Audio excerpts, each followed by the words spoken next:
nessa época de Páscoa, ou também chamada Semana Santa, ou Semana do Calvário, embora nós saibamos que Jesus, na Santa Ceia, né, no último jantar que ele teve com os seus discípulos, na despedida, antes da prisão e crucifixão dele, ele substituiu a Páscoa pela Santa Ceia, pela ceia ali, em que havia os emblemas que apontavam para a sua morte salvífica, né? O sangue, o suco da uva, o pão sem fermento, o corpo de Cristo. Então, a cerimônia de lava-pés e Santa Ceia, hoje, para nós, ela substitui a Páscoa, lembra o que Jesus fez e aponta para o futuro, porque ele disse: façam isso em minha memória até que eu venha. Mas nós aproveitamos esse período em que as pessoas estão assim mais inclinadas para as coisas de Deus, para pregar o Evangelho, para refletir sobre a morte de Jesus, significado da sua vinda à Terra e principalmente sua ressurreição. As pessoas geralmente celebram no domingo de Páscoa, né, esse evento, a ressurreição de Cristo, e nós nos unimos a eles no sentido de relembrar também o evento da ressurreição de Jesus.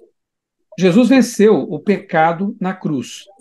Agora, quando ele ressuscita no domingo, após a sua morte ali, ele passa o sábado na sepultura, descansando, morre na sexta-feira, à tarde, e ressuscita domingo bem cedo. A ressurreição de Jesus, sem dúvida nenhuma, é o grande evento que deixa claro que Jesus é vencedor. Ele venceu a morte, ele venceu o pecado, e ele cumpre as promessas que fez, inclusive da nossa ressurreição, né? Ele diz: quem crê em mim, ainda que esteja morto, viverá. Como ele pode provar que essas palavras são reais? Simples. Ele mesmo ressuscitou dos mortos. Então ele tem o poder sobre a morte e ele é a vida. Então ele pode também nos ressuscitar, uma vez que nós morramos crendo nos seus méritos e o tenhamos como nosso Salvador pessoal. Se estivermos vivos por ocasião da volta de Jesus, porque na Santa Ceia ele também prometeu, né? Não se turbe o vosso coração, creiam em Deus, creiam também em mim. Na casa de meu pai há muitas moradas. E ele disse: se eu for e preparar, voltarei. Então, naquela mesma ceia, naquela Páscoa que ele celebrou com seus discípulos, ele também prometeu que voltará. Então, a promessa de Jesus, ela é real. E a grande garantia que temos de que tudo o que ele disse é real é que Jesus está vivo. Eu quero ler com vocês agora alguns versos aqui de 1 Coríntios, capítulo 15. Convido aí os irmãos a abrirem a Bíblia comigo em 1 Coríntios, capítulo 15, e nós vamos ler aqui alguns versos desse capítulo tão interessante, né? Tão cheio de promessas e doutrinas. 1 Coríntios, capítulo 15, eu vou ler aqui os versos 3 a 8, inicialmente, que dizem o seguinte: antes de tudo, 1 Coríntios capítulo 15, 3 a 8. Antes de tudo, entreguei a vocês o que também recebi, que Cristo morreu pelos nossos pecados, segundo as Escrituras, e que foi sepultado e ressuscitou ao terceiro dia, segundo as Escrituras. E apareceu a Cefas, ou Pedro, né? E depois aos 12. Depois foi visto por mais de 500 irmãos de uma só vez, dos quais a maioria ainda vive. Essa informação aqui é importante, eu vou voltar a ela daqui a pouco, tá? A maioria ainda vive. Porém, alguns já dormem, ou já morreram. Depois foi visto por Tiago, e mais tarde por todos os apóstolos. Por último, depois de todos, foi visto também por mim, como por um nascido fora de tempo. Porque Paulo viu Jesus já algum tempo depois, né? No caminho para Damasco, conhecemos bem a história. Ele então tem um encontro com Jesus e se converte. Agora vamos para o verso 12 e leiamos até o 14. Ora, se o que se prega é que Cristo ressuscitou dentre os mortos, como alguns de vocês afirmam que não há ressurreição de mortos, e se não há ressurreição de mortos, então Cristo não ressuscitou. E se Cristo não ressuscitou, é vã a nossa pregação, e é vã a fé que vocês têm. Perceberam como esse evento é central para o cristão, para o cristianismo? Paulo diz que se Jesus não ressuscitou, é vã a nossa fé, a nossa esperança de um dia ressuscitarmos também. É curioso ver como alguns pregadores chamados liberais ou progressistas, hoje em dia têm relativizado até a ressurreição de Jesus. Para esses pregadores liberais ou progressistas, Jesus seria apenas um bom exemplo de ser humano a se seguir. Então, uma pessoa virtuosa, uma pessoa bondosa, uma pessoa acolhedora, sejamos como ele, está tudo certo. Jesus não é só o nosso exemplo, ele é o nosso exemplo, claro, mas ele é muito mais do que isso. Jesus é o nosso redentor. Jesus é o nosso criador, como está expresso lá em 1 João, lá em João, capítulo 1, versos 1 a 3. João, o discípulo mais íntimo de Jesus, deixou bem claro que ele é o criador, é o Logos eterno. Jesus Cristo é muito mais do que modelo, é o nosso redentor eterno. Então, a ressurreição dele, sem dúvida nenhuma, é essencial para o cristianismo. Não venham com essa de que tanto faz se ressuscitou ou não. Não é tanto faz. Se ele não ressuscitou, a nossa religião é mais uma, como qualquer outro sistema filosófico que há por aí. É mais uma corrente espiritual. Não, o cristianismo ele é diferente justamente por isso. O nosso Deus morreu e reviveu, e está vivo pelos séculos dos séculos. E verso 19 do mesmo capítulo diz assim, ó: se a nossa esperança em Cristo se limita apenas a esta vida, somos as pessoas mais infelizes deste mundo. Não é verdade? Se a nossa esperança se limita só a este mundo material aqui, a esta existência passageira, é muita infelicidade, né? Mas não, a nossa esperança ela é eterna justamente porque Jesus, que está vivo, nos garantiu isso. Eu quero exibir para vocês aqui uma apresentação que eu preparei sobre a ressurreição de Jesus. Depois eu posso enviar pelo irmão Jean o link desse preze para que vocês possam ter acesso também a essas passagens, ao conteúdo que está aqui. Eu quero rapidamente aqui apresentar aos irmãos evidências da ressurreição de Jesus. Sim, porque existem argumentos muito fortes para o fato, é um fato, de que Jesus saiu da sepultura e está vivo. Vejam só, não é todo dia que a gente encontra alguém dizendo que voltou da morte, não é verdade? 3 dias após a sua morte, ou seja, estava em estado de decomposição. Já estaria se fosse qualquer um, né? Para os críticos do cristianismo, a ressurreição de Jesus é tratada com desprezo e sarcasmo. E hoje em dia, estranhamente, ironicamente e assustadoramente, até eu diria, alguns cristãos relativistas também têm colocado dúvidas sobre esse evento da ressurreição. Será que foi um fato realmente? Ou é apenas uma história contada pelos antigos cristãos? Vamos ver os fatos, então? Eu vou lhes apresentar algumas evidências, como se estivéssemos agora fazendo um trabalho de detetives, ok? A evidência número 1 da ressurreição de Cristo é a seguinte: após a sua morte, Jesus foi sepultado por José de Arimateia, na tumba dele. E José de Arimateia existiu, e a tumba dele era conhecida, o endereço era conhecido.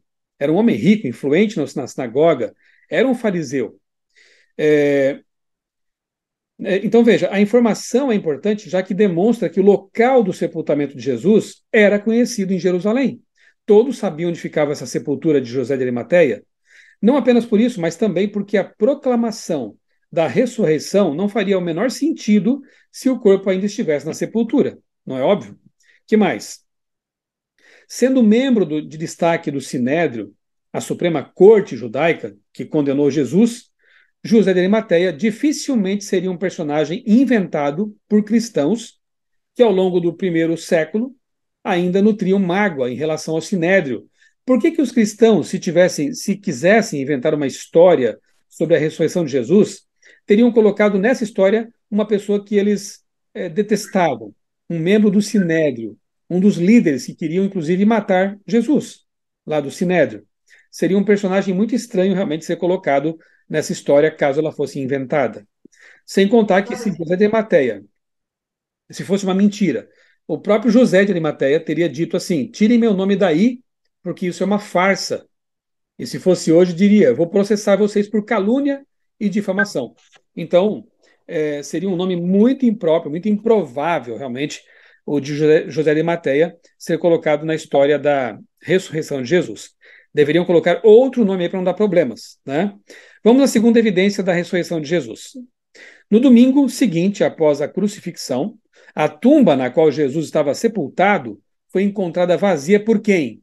Por um grupo de mulheres seguidoras de Jesus. Então, o leitor moderno das Escrituras talvez não tenha a noção do problema que é colocar mulheres como testemunhas oculares, as primeiras, da ressurreição de Jesus. Mas no tempo do Antigo Testamento, isso era um problema. Por quê? Vamos usar aqui as referências de Flávio Joséfo, que foi um historiador judeu do século I, e ele explica que a mulher, naquele tempo, não poderia nem mesmo ser testemunha em um julgamento.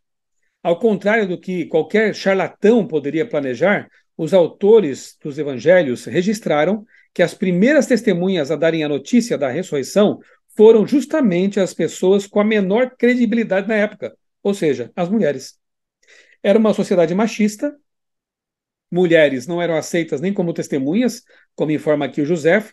Então, irmãos, convenhamos, se eles queriam inventar uma história sobre Jesus que fosse aceita por todos, jamais poderiam colocar mulheres como as primeiras testemunhas da ressurreição de Jesus, porque isso seria um tiro no pé. Isso seria colocar dúvidas no relato já no início, né? Mas Jesus não estava nem aí para essas convenções sociais. Jesus jamais, né, poderia ser tido como alguém machista, até porque ele aparece primeiramente para mulheres, e isso é interessante, né? Mas não é só isso, tem mais. Uma cobertura deliberada teria destacado, quem sabe, Pedro, ou João, até melhor ainda, né? Porque João era ligado, né, ao templo, ou Nicodemos, quem sabe, né? Uma figura importante, famosa ali, respeitada. Considerando que os evangelhos foram escritos décadas após os acontecimentos, os autores tiveram tempo suficiente para corrigir esse problema, a não ser que eles estivessem realmente contando a verdade e não fosse uma lenda. Vocês percebem isso? Já que os evangelhos foram escritos depois de que os fatos tiveram lugar, eles poderiam inventar uma história bem mais amarrada, né? mais pensada para evitar o preconceito, para evitar a rejeição. Mas não. E mais, a primeira mulher a contemplar Jesus ressurreto, quem foi? Além de ser mulher, uma pessoa de quem Jesus expulsou demônios 7 vezes. Uma mulher de um passado pouco recomendável. Francamente, se alguém estava querendo inventar uma história e usou os personagens piores que poderia ter usado, coloca uma mulher de passado reprovável para ser a primeira testemunha da ressurreição. E mais, tem detalhes na história que complicam ainda mais a coisa.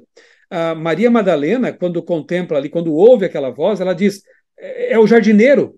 Ela se confundiu. Para que colocar esse detalhe numa história que você quer que seja aceita por todos? Além de ser uma mulher, era uma mulher de moral duvidosa para muita gente, porque não aceitavam, né? não criam, talvez, no perdão e na restauração das pessoas.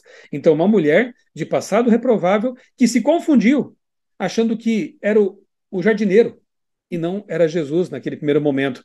Não coloque essas coisas numa história, porque você pode trazer dúvidas desnecessárias, a menos que você esteja contando a pura verdade dos fatos. E eles estavam contando a verdade. Ou seja, não omitiram nada, nem detalhes comprometedores. Por exemplo, uma conspiração também teria ajeitado as histórias das primeiras testemunhas. Se você for ler um evangelho, é dito que ali havia um anjo, ok?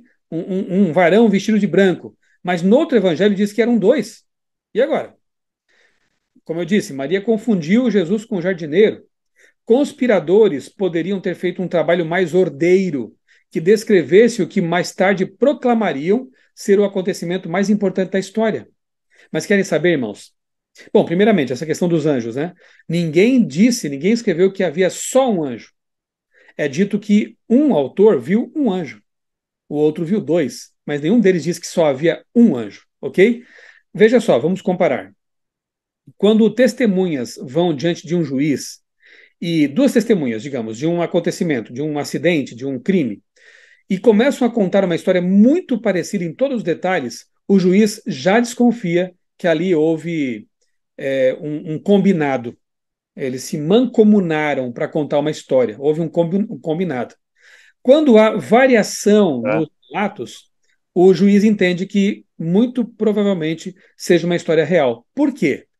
Digamos que eu testemunhasse um acidente de carro numa rodovia, de um lado da rodovia, eu estava do lado esquerdo da rodovia.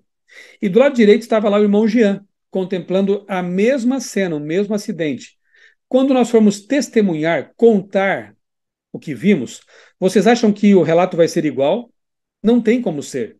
Porque eu, do lado esquerdo, vi algumas coisas que o Jean, do lado direito, não viu. E ele, do lado direito da rodovia, viu coisas que eu não vi. Mas quando juntamos os relatos, nós temos uma história completa, pelo menos com dois pontos de vista. Nos evangelhos, nós vemos isso também.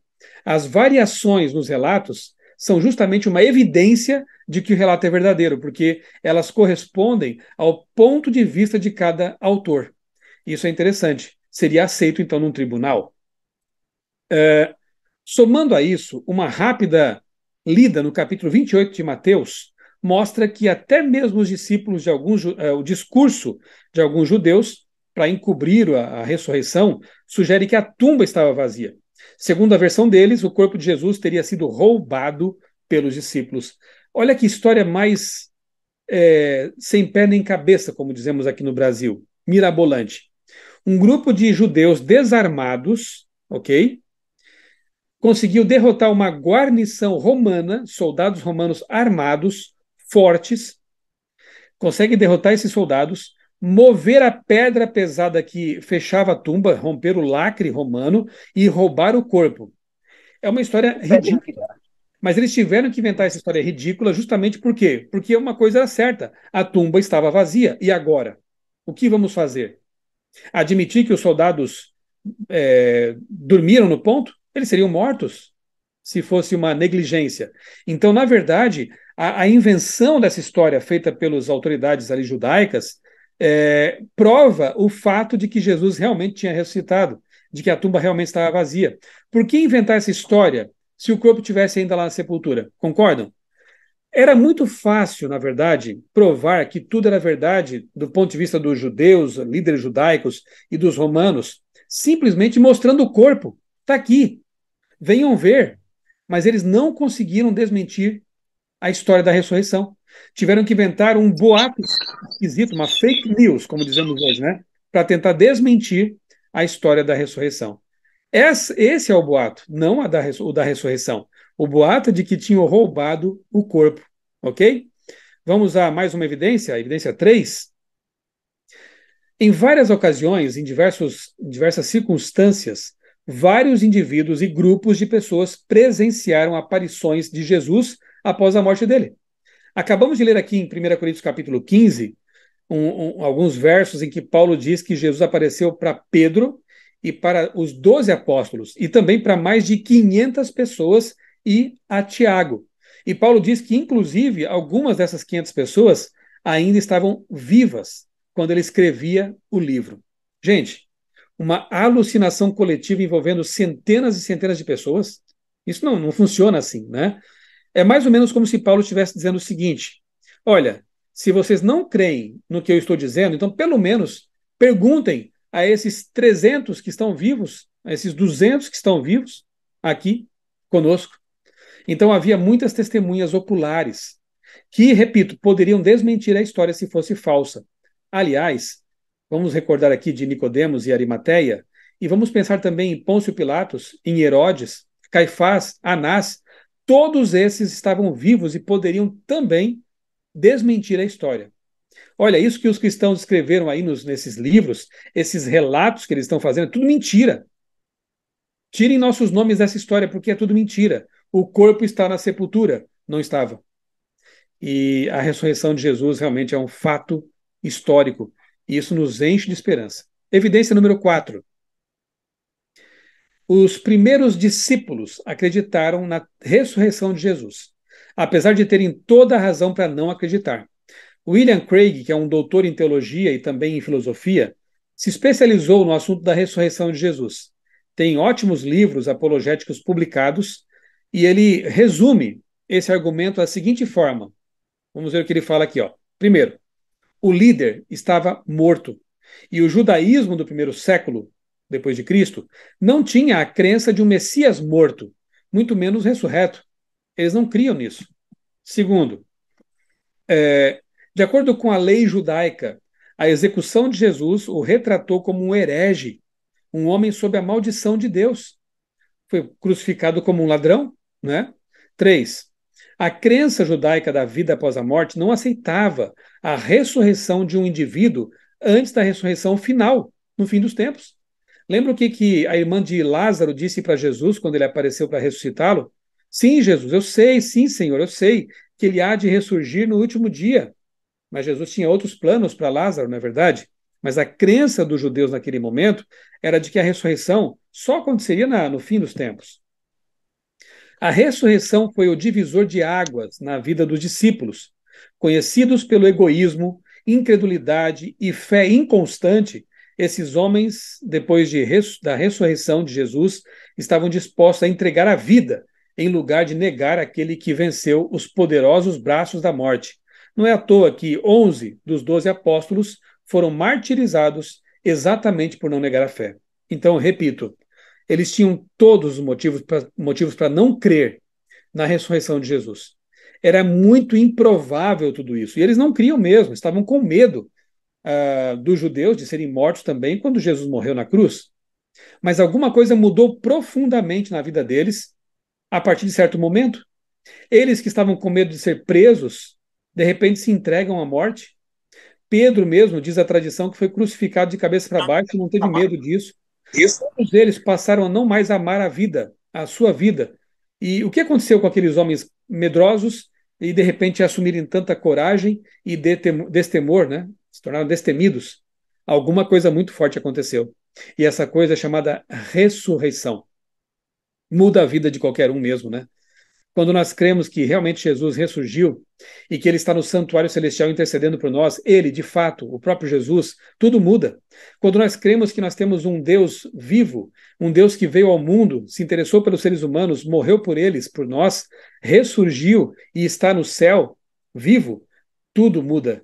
A nossa compreensão da realidade muda. A nossa coragem é diferente também, né? E nós entendemos que, mesmo que nos matem, não tem problema. O nosso Deus está vivo. O nosso Deus tem poder sobre a morte.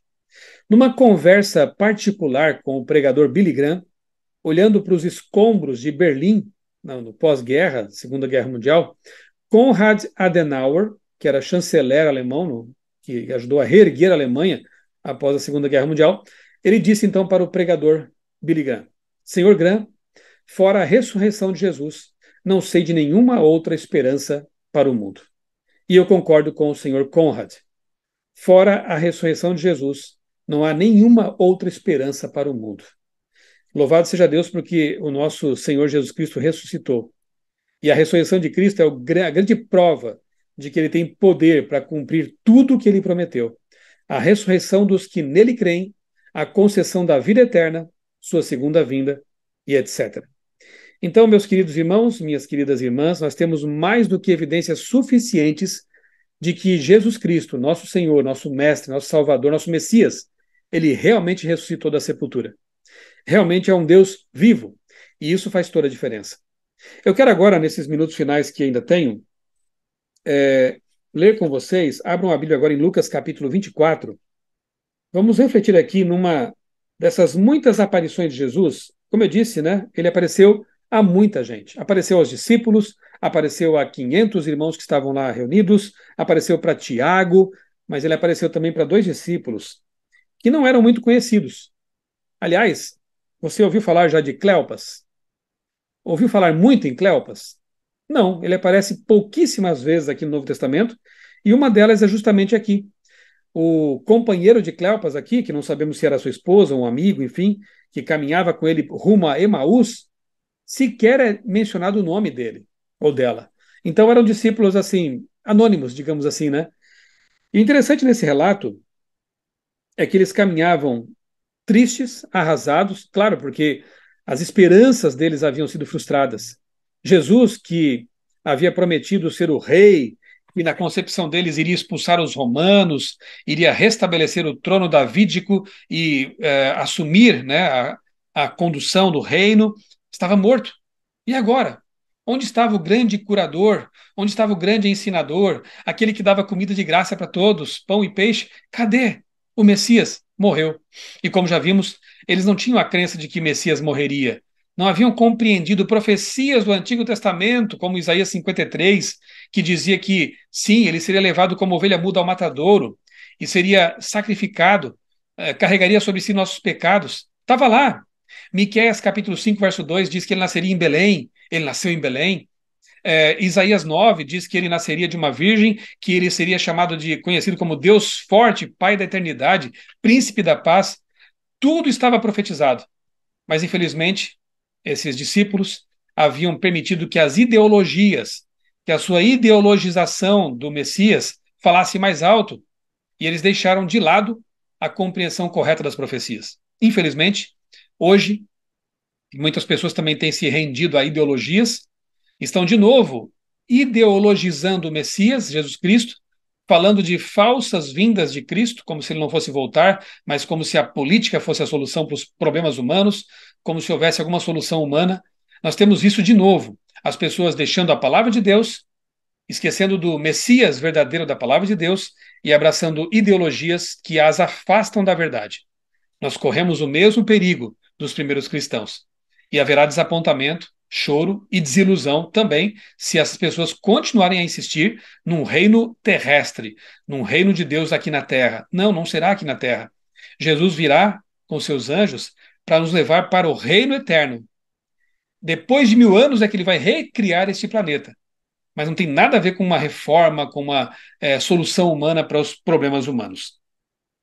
Jesus então aparece aqui para esses dois discípulos, Cleopas e seu companheiro ou companheira, e no caminho ele escuta as queixas deles. Ele pergunta inicialmente: por que vocês estão assim, com esse olhar, com essa expressão triste? E eles então desabafam para aquele estrangeiro, aquele estranho, né? Eles não sabiam que era Jesus. Não sei por que motivo, se ele estava com algum capuz, se ele estava diferente, ou se porque eles tinham chorado tanto naquele dia que os olhos estavam inchados, ou porque, como o sol estava já se pondo, a luz estava ofuscando os olhos. Eu não sei o motivo. Eu sei que eles não reconheceram Jesus. Era um estranho naquele momento para eles. E então é dito aqui que, após ouvir as queixas, as lamentações daqueles dois, Jesus responde com o jeito carinhoso que ele sempre teve, mais firme também. Ele diz: ó, como vocês são tardos, né? Como vocês são lentos para entender as profecias. E começando, verso 27, e começando por Moisés e por todos os profetas, explicou-lhes o que a seu respeito constava em todas as Escrituras. 2 ou 3 coisas importantes aqui nesse verso. Primeira, Jesus responde com a Bíblia. Nós temos que oferecer a um mundo carente, a um mundo que está tão carente de esperança, a resposta bíblica para tudo isso. Não importa a nossa opinião, o que nós achamos disso ou daquilo, nós temos que começar por Moisés e todos os profetas, usar a Bíblia inteira para responder aquilo que o mundo quer saber. E outra coisa que eu entendo aqui, que eu destaco aqui, é o fato de que Jesus valorizava todas as Escrituras. Nós estamos vivendo um momento muito estranho, repito, de relativização da verdade, de questionamento à própria Bíblia, pessoas que se atrevem a dizer que partes da Bíblia são inspiradas e outras nem tanto, ou nem são, pessoas com um discurso muito bonitinho, como, por exemplo, a Bíblia não é a palavra de Deus, ela é a palavra de homens que andaram com Deus. Parece tão bonitinho isso, né? Mas isso vai contra o fundamento da nossa fé adventista, porque a crença fundamental número 1 da nossa igreja diz que nós, como adventistas, cremos que a Bíblia, o Antigo e o Novo Testamentos, são a palavra inspirada de Deus. Nós cremos no que Paulo disse também, né? Toda a Escritura é inspirada por Deus. E cremos em Jesus, que usou toda a Bíblia para falar de um assunto. Qual assunto? A sua missão como Messias. A sua vinda à Terra, a sua morte, a sua ressurreição. O seu reino. Então, nós, como Jesus e Paulo, cremos que toda a Bíblia é inspirada por Deus. Não vamos nessas ondas relativistas que tentam selecionar partes da Bíblia que convém e geralmente outras que condenam os seus pecados são deixadas de lado. Não, se a Bíblia condenar algum pecado meu, o que eu tenho que fazer? Dizer que aquela parte que me condena é falsa, é insuficiente, não é inspirada, não foi bem entendida, tem que ser atualizada? Não, eu tenho que atualizar a minha vida. Eu tenho que pedir perdão a Deus do meu pecado, pedir poder a Deus para viver uma vida santa e colocar minha vida em conformidade com a palavra inspirada de Deus. É isso que ele espera de nós. E foi isso que Jesus ensinou para aqueles dois discípulos. Ele fez com que eles é, recobrassem a fé, a esperança, o ânimo, usando a palavra inspirada dele mesmo, a Bíblia Sagrada, para mostrar que eles estavam enganados com respeito ao evento que tinha acontecido ali em Jerusalém. E ele vai explicando, e chega um momento que ele faz como quem vai adiante, e os discípulos dizem assim: fica conosco, o dia já está declinando, já está escurecendo, vem, entra aqui em casa. Eu acho tão bonito isso, irmãos, porque Jesus nunca força uma situação. Jesus lhe convida, ele sugere, ele pede permissão para entrar na sua casa, ele bate a porta. Olha que coisa, hein? O Criador pede permissão. E se você aceitar, se você abrir a porta, se você convidá-lo para entrar em sua casa, vai acontecer o mesmo que aconteceu aqui com esses dois discípulos. Ele vai entrar. Jesus entra na casa deles, eles se assentam à mesa para comer, e no momento que Jesus parte o pão, e talvez segure ali um copo, o cálice, não sei, mas no momento que ele parte o pão, talvez tenham visto ali as cicatrizes, né, das mãos crucificadas, ou porque era um gesto muito próprio de Jesus, partir o pão e distribuir aos que estavam juntos, eles reconhecem ele como Jesus. E ele desaparece no meio deles. Sabe o que acontece em seguida, irmãos? Eles trocam algumas ideias e dizem assim, ó, no verso 32, disseram um ao outro: não é verdade que o coração nos ardia no peito quando ele nos falava pelo caminho, quando nos explicava as escrituras? Gente, o coração deles ardia no peito quando conheceram Jesus, que era Jesus, ou antes disso? Antes.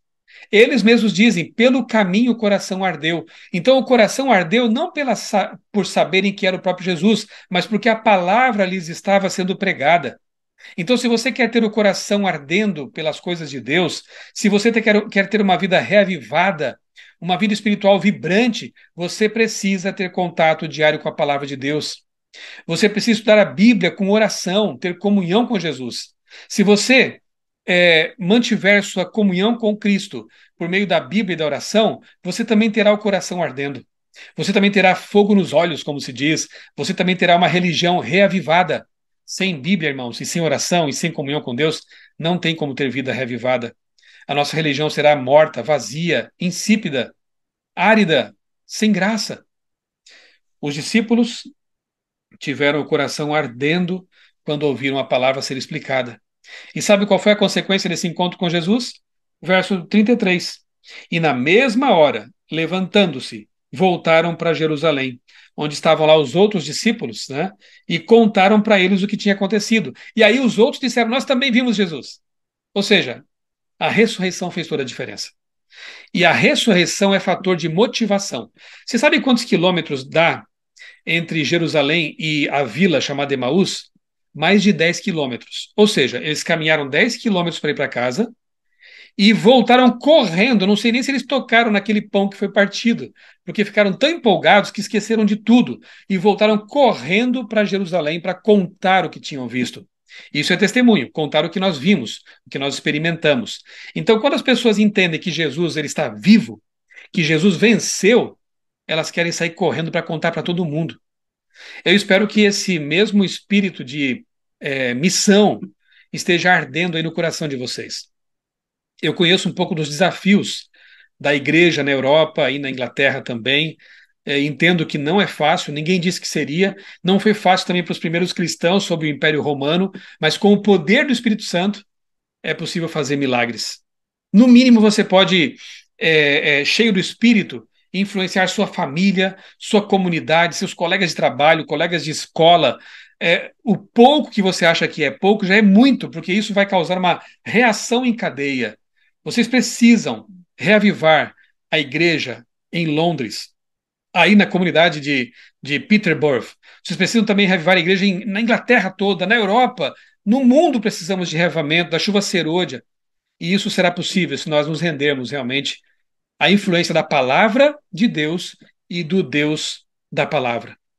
Que nós possamos ter um encontro real com Jesus todos os dias, que isso nos motive a sair correndo para contar para as pessoas o que aconteceu conosco.